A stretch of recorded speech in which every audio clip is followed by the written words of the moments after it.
अस्सलाम वालेकुम रहमतुल्लाहि व बरकातुहू। सवाल आया है मक्का से, नाम है अहमद, और इनका सवाल है हज पर बहुत लोग सेल्फी वगैरह लेते हैं। अच्छा, बस इतना ही लिखा हुआ। अच्छा, ये सवाल बहुत इम्पोर्टेंट है।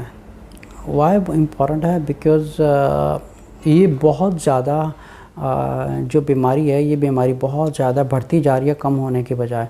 बल्कि मैं तो कहता हूँ कि जितने मक्का मुकर्रमा में जो काबे में लोग जाते हैं, इनसे वैसे फ़ोन बंद करवा देना चाहिए।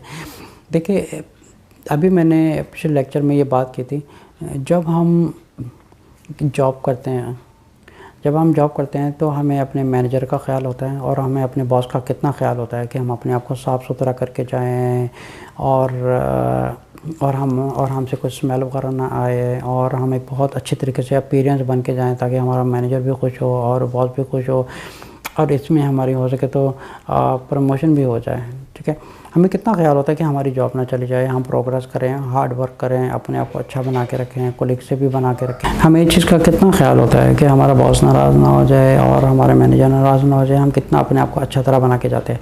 लेकिन जब हम समझें कि अगर मस्जिद नहीं भी जा रहे हैं, लेकिन अगर घर में नमाज़ पढ़ रहे हैं, तो ये भी देखा गया है कि लोग जो सोए होते हैं उसी सोए हुए कपड़ों में उठते हैं, उसी में वज़ू करके फ़जर की नमाज़ पढ़ते हैं। ज़्यादातर फ़जर की नमाज़ में ये होता है क्योंकि वो सुबह का टाइम होता है, उसी स्लीपिंग ड्रेस में पढ़ते हैं। अच्छा, अगर मैं ये चीज़ कहा जाऊँ कि जिसने कायनात बनाई है, ठीक है ना, इतना बड़ा खालिक है, वो हमारा मालिक है, पालने वाला है, सब कुछ देने वाला है, अनगिनत जो है नेमतें हमारे ऊपर निछावर करने वाला है।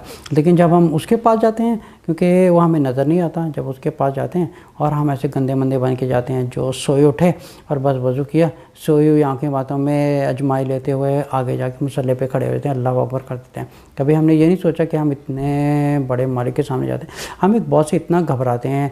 अच्छा, ये जो बॉस से हमें तनख्वाह मिलती है, ये भी तनख्वाह अल्लाह देने वाला है। अच्छा, जो मेन बॉस है हमें उसका ख्याल नहीं आता, लेकिन जो एक इंसान की शक्ल में हमें बॉस नज़र आता है, मैनेजर नज़र आता है, हमें उसका ख्याल हो जाता है कि हम इसके दरबार में ऐसे सोए हुए कपड़ों में गंदे मंदे बन के उसके मसले ऊपर खड़े हो जाते हैं। कितनी एक अफसोस की बात है कि मुसलमानों को इतना एक कमज़ोर ईमान है कि उसी सोए हुए कपड़े में हम उठ के नमाज़ शुरू कर देते हैं।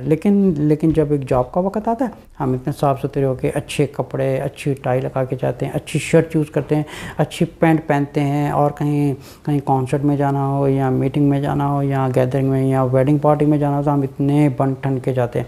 लेकिन जब अल्लाह के सामने खड़े होते हैं तो हम वही सोए हुए कपड़ों में खड़े हो जाते हैं। ऐसा क्यों नहीं करता कि हम लोग कभी ऐसा पॉसिबल है कोई आज तक मुसलमान सोए हुए कपड़ों में जाके किसी वेडिंग हॉल में गया हो या पार्टी में गया हो? ऐसा क्यों नहीं होता?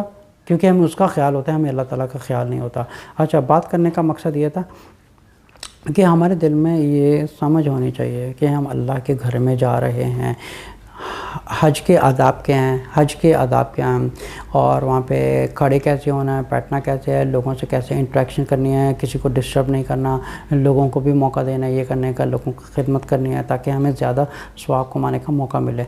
ठीक है, अब ये जो एक शैतान एक चीज़ नहीं डाल दी है कि अल्लाह के घर में जाके सेल्फीज़ लेना, और अच्छा ऐसे भी देखा कि ख़वातीन वहाँ पे भी मेकअप करके जाती हैं, अपने आप को संवार के रखती हैं। ऐसे जेंटलमैन आदमी भी देखे हैं जैसे अपने आप को संवार के वहाँ पे जाते हैं। देखिए, जहाँ तक एक संवारने का ताल्लुक़ है, अपने आप को साफ़ सुथरा करना एक हलाल किया गया। अब यह नहीं कि अपने आप को एक डिकोर करके अल्लाह ताला के घर में जाए। अल्लाह ताला को ऐसी इबादत नहीं चाहिए और ना ही ऐसा हज कबूल होता है। एक और चीज़ से समझ लें, ऐसा हज कबूल नहीं होता।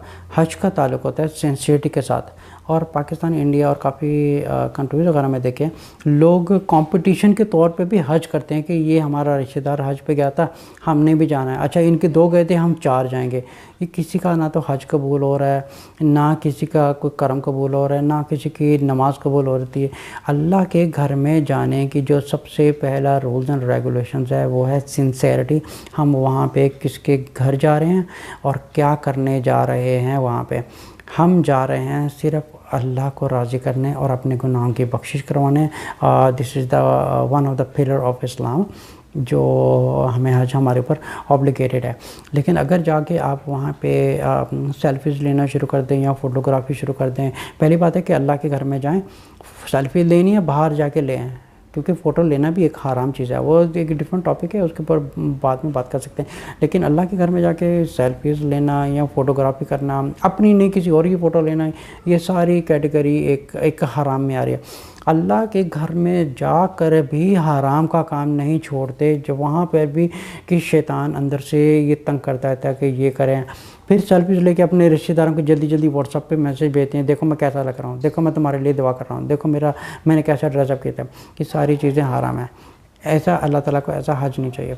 अल्लाह ताला को हज कबूल है जो सिंसियरिटी के साथ हो, और 100% 99% नहीं, 100% सिर्फ अल्लाह के लिए वहाँ पर जाए कि मैं अल्लाह के लिए जा रहा हूँ, उसको राज़ी करने जा रहा हूँ, ना कि मैं सेल्फ़ी करने जा रहा हूँ, ना मैं टूरिंग पे जा रहा हूँ, किसी चीज़ पर नहीं जा रहा हूँ। जैसे सही बुखारी की पहली हदीस में ही ये हदीस बयान की गई है। उमर बिन ख़त्ताब ने फरमाया कि मैंने रसूल सल्लल्लाहु अलैहि वसल्लम से सुना, उन्होंने फरमाया इन्नमल अमालु बिन्नियात, जो जितने भी आपका जो टोटल अमाल है उसका दारोमदार आपके नीयत के ऊपर है, आप घर से क्या करने जा रहे हैं।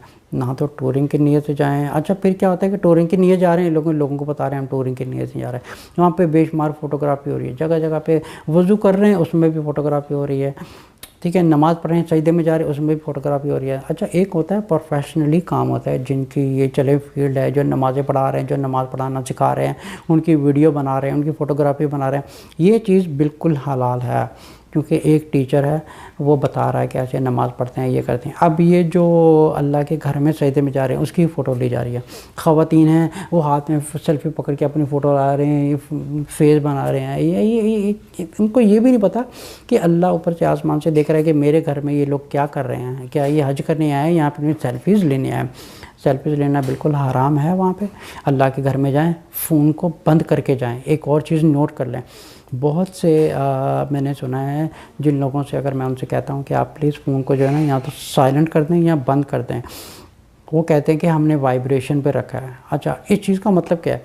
वाइब्रेशन का मतलब होने में और बेल बजने में फ़र्क क्या है? देखिए, बेल बजने में और वाइब्रेशन में फ़र्क सिर्फ इतना है कि जो बेल है वो दूसरे लोगों को डिस्टर्ब करती है, जो वाइब्रेशन है नमाज़ पढ़ते पढ़ते आपकी पॉकेट में वाइब्रेट फ़ोन करेगा तो सिर्फ आप डिस्टर्ब हो रहे हैं। आप देखें, आप अल्लाह के सामने खड़े हैं, आप अच्छा यही चीज़ अगर कोई मुसलमान जॉब कर रहा है, अगर उससे कहा जाए आप अपने बॉस के सामने फ़ोन उठा के 2 मिनट बात करके दिखाइए, वो कभी भी नहीं करेगा, उसको पता है मैं फायर हो जाऊँगा। फिर वो जॉब पर भी फ़ोन को कम यूज़ करता है कि वहाँ पे एक मॉनिटरिंग सिस्टम लगा हुआ है, तो मेरा बॉस अंदर बैठे मॉनिटरिंग कर रहा होता है कि कौन एम्प्लॉई क्या कर रहा है।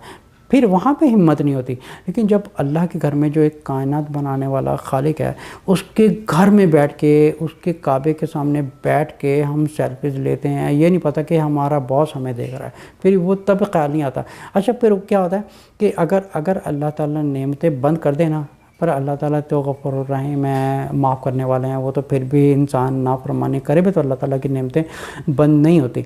लेकिन अगर देखा जाए ना, अगर 1 मिनट अगर समझें कि किसी की जॉब चली गई है ना, जॉब चली गई, वो सबसे पहले पता क्या करेगा? वो सबसे पहले मस्जिद भागेगा, मस्जिद जाके वहाँ पे रोएगा, या अल्लाह तू मुझे माफ़ कर दे, या अल्लाह तूने मुझे रिज़्क दिया था, मैंने परवाह नहीं की, अब तो मुझे माफ़ कर दे। फिर अल्लाह ताला तो को पता है कि इंसान की फ़ितरत कैसी है, उसको तो यहाँ माफ़ करेगा तो 2 दिन बाद फिर वही वैसे ही करेगा। तो बात करने का मकसद ये था कि हम देखें, हम जॉब पे इतना ख्याल करते हैं कि हमारा बॉस हमें फायर कर देगा, हमारा बॉस हमें फायर कर देगा, हमारा मैनेजर हमारी कंप्लेन कर देगा, हमें कितना ख्याल होता है कि हम जॉब ना, अपनी हमारी जॉब ना चली जाए। लेकिन हम अल्लाह के घर में जाके यही चीज़ें करते हैं अपने बॉस के सामने, जो हमें जो हमारा बॉस हमें 24 घंटे देखता है। एक बॉस है जो सुबह से लेकर शाम तक हमें देखते हैं जॉब टाइमिंग के ऊपर, लेकिन हमारा एक बॉस है जो हमें रोटी खिलाता है, हमें सांस देता है, जिसने हमें हाथ पैर दिए, हर चीज़ अता फरमाई है। उस बॉस का हमें ख्याल नहीं आता। हम उसके घर पर जा रहे हैं, वहाँ पर भी फ़ोन होता है, क़याम खड़े होते हैं, वहाँ पर मुंह में सूरत फातिहा चल रही होती है और साथ में फ़ोन वगैरह चल रहा होता है। इसकी वजह क्या है? कम ईमान होना। अच्छा, यही चीज़ अगर किसी को कही जाए कि भाई आप अपनी जॉब पे ज़रा 2 मिनट बॉस के सामने फ़ोन यूज़ करके दिखाते हैं, वो कभी भी नहीं करेगा। ये होता है एक जैसे सूरत बकरा की आयत नंबर 2 में अल्लाह ताला फरमाते हैं अलिफ लाम मीम ज़ालिकल किताबु ला रैब फ़ीहि हुदल लिल मुत्तकीन, मुत्तकी लोगों के लिए हिदायत है। तो जो मुत्तकी लोग हैं अपने आप को रोकने वाले हैं कि नहीं, मुझे अल्लाह ताला ने ये चीज़ें मना किया, मैं ना करूँ। अच्छा, जो इंसान किसी के प्यार का अंदाज़ा लगाना हो, कोई कहता है कि मैं अल्लाह से इतना प्यार करता हूँ, मैं रसूल सल्लल्लाहु अलैहि वसल्लम के से इतना प्यार करता हूँ, मैं ये कर सकता हूँ, मैं वो कर सकता हूँ, ठीक है, इन लोगों के लिए सिर्फ दावे होते हैं। लेकिन ये अल्लाह के लिए इतना कुछ कर सकते हैं। अब यही बात के ऊपर अगर गौर किया जाए तो हम अपने जो दुनिया वाले बॉस हैं, हम उनसे कितना डरते हैं कि उनकी खुशी के लिए हम अपने आप को संवार के रखते हैं, जॉब अच्छी करते हैं, कपड़े अच्छे पहनते हैं, टाई सिलेक्ट करते हैं, कपड़ों का शर्ट का कलर सेलेक्ट करते हैं, पैंट का कलर सेलेक्ट करते हैं। लेकिन जब हम एक अल्लाह के सामने जाते हैं तो फजर के वक्त क्या होता है, वही सोए उठे और वज़ू किया और बस मसल्ले पर चले गए। अच्छा, अगर यही चीज़ अगर कहे ना कि बॉस अगर दुनिया में कह दे कि मैं तुम्हें ओवर टाइम पैसा दूंगा, तुमने इतने बजे आना है, तो वो चाहे आधी रात का भी वक्त होगा ना, आप देखें किस तरह हम सज सवर के जाते हैं अपने बॉस के लिए। लेकिन यही चीज़ एक नोट करने वाली है कि हमें जो रिज़्क देने वाला है वो ये बॉस नहीं है। ये बॉस तो एक समझे कि एक दुनियावी बॉस है, लेकिन जो मेन रिज़्क है, जो मेन राज़िक है हमारा, वो एक अल्लाह ताला की ज़ात है। ये तो एक ज़रिया इंसान का है। अगर अल्लाह ताला चाहे तो अल्लाह ताला उसके दिल में डाल के हमारा रिज़्क बंद करवा सकते हैं, हमारा कारोबार बंद करवा सकते हैं, कुछ भी करवा सकते हैं। यही हमारे ऊपर एक आजमाइश होती है कि जैसे हमारा राज़िक कौन है, हमें रिज़्क देने वाला कौन है, खिलाने वाला कौन है। ये इंसान सिर्फ एक दूसरे का ज़रिया बने हुए हैं। अल्लाह ने ही ज़रिए बनाए हुए एक दूसरे की हेल्प करने के लिए, लेकिन इनके पीछे जो मेन जो पावर है वो सिर्फ अल्लाह की ज़ात करने वाली है। अल्लाह ही अकेले तन्हा करने वाला है, वही रिज़्क देने वाला है। अब बात करने का सारा मसला मकसद ये था कि हम दुनिया के बॉस के लिए इतना कुछ सजते सवरते हैं, लेकिन जब हम अल्लाह ताला के सामने जाते हैं वही सोए हुए कपड़े पहने होते हैं हमने। अब ये तो हो गई घर की बात। अगर मस्जिद में जाएं, लोकल मस्जिद में जाएं, यहाँ पे भी यही हाल होता है, स्मेलें आती हैं और कुछ लोग होते हैं बस ऐसे ही मुँह धोया और आ जाते हैं। लेकिन कुछ लोग हैं माशाल्लाह अच्छे तरीके से बन के आते हैं कि नहीं हम अल्लाह के घर में जा रहे हैं। अच्छा, ये तो होगी मस्जिद। लेकिन एक जो हमारी एक मुसलमानों का मेन जो एक समझे कि हेड क्वार्टर है ना, वो है मक्का, और हमारा जो हेड क्वार्टर है वो है काबा, जहाँ पे अल्लाह ताला ने एक पॉइंट बनाया हुआ है जहाँ सारे दुनिया के मुसलमानों ने इस तरह मुँह करके नमाज़ पढ़नी है। अब समझें कि हम साल में एक बार अल्लाह के घर में जाते हैं और वहाँ पे भी जाके हम एक टूरिंग की नीयत से जाएँ और कंपटीशन करके जाएँ और वहाँ पे सेल्फियाँ ले रहे हैं और वहाँ पे भी सजरे संवर रहे हैं। कितने लोग हैं जो यूट्यूब पे वीडियोज़ नज़र आती हैं या उनकी फ़ोटोज़ वगैरह गूगल वगैरह पे मिल जाती हैं, लोग काबे में खड़े होके ऊपर नमाज़ पढ़ रहे हैं, वज़ू करते हुए फ़ोटो ले रहे हैं। देखें, जब अल्लाह के घर में जाएं, अपने दिल को टोटली 100% सिंसेरिटी करके सिर्फ अल्लाह की रज़ा के लिए जाएं कि हम वहाँ पर क्या करने जा रहे हैं और क्या हमारा ये चीज़ें करने से हज कबूल हो रहा है या नहीं हो रहा, और क्या इस वक्त कोई मुसलमान खलीफा होता है, जैसे सहाबा में से कोई होता, क्या वो इस चीज़ को परमिट करते कि फ़ोटोग्राफ़ी हो रही है, काबे के बीच में नमाज़ें पढ़ते हुए फ़ोटो ले रहे हैं, कुछ भी कर रहे हैं, फ़ोटोग्राफ़ी कर रहे हैं, ये चीज़ें कबूल भी नहीं हो रही है। और बहुत से लोग ऐसे भी हैं जो रिबा के पैसे जा रहे हैं, कुछ लोग हराम के रिज़्क से अल्लाह के घर में जा रहे हैं। देखिए, ये कोई हज कबूल नहीं होता इससे। आप जितना मर्ज़ी इंसान अपने आप को सेटिस्फाई कर ले कि नहीं मैं अल्लाह के लिए गया हूँ और अल्लाह कबूल करने वाले हैं। अल्लाह कैसे कबूल करने वाले हैं जब एक चीज़ ऑलरेडी अल्लाह ताला ने बता दी कि ये चीज़ हराम है, ये मत करो, फिर एक हराम की बुनियाद के ऊपर हज कर रहे हैं, कैसे हो सकता है। जैसे लोगों का कारोबार होता है, सट्टे वाला कारोबार होता है, या गलत सामान बेच के उसका पैसा होता है, बहुत सी चीज़ें होती हैं ऐसी। एक लंबी एक तो वो एक सेपरेट एक डिफरेंट टॉपिक है कि ये हज कबूल है या नहीं कबूल है। तो बेसिकली उसका जो एक सिंपल जवाब है उसे हज कबूल नहीं होता।